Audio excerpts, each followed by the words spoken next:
បាទសួស្តីបងប្អូនទាំងអស់គ្នានៅក្នុងដៃខ្ញុំនេះគឺជាប្រភេទ FXL 50 គុណ zoom telephoto បងប្អូនទាំងគ្នាគឺជា model ដែលយើងធ្វើការ upgrade ថ្មីបាទរូបរាងគឺស្រស់ស្អាតហើយប្រភេទនេះគឺធំដូចបងប្អូនឃើញនៅក្នុងដៃខ្ញុំនេះគឺមិនទូចទេបាទគឺធំប៉ុន្តែឈុតនេះគឺយើងភ្ជាប់មកជាមួយនឹងជើង tripod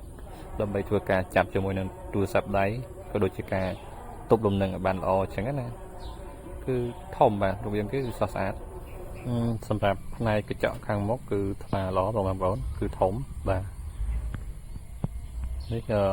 គូតក្រោយយើងសម្រាប់ចាប់ជាមួយនឹង clip បាទជាមួយនឹងជាងដែនរបស់យើងសម្រាប់ថតចិត្តល្មមគឺ portrait ដាច់ស្អាតបងប្អូនទាំងគ្នាដូចខ្ញុំធ្វើការកាន់ថតជាមួយនឹងស្លឹកបាទដំឡូងនេះអញ្ចឹងទឹកដើមទាំងស្លឹកគឺមានការ portrait ដាច់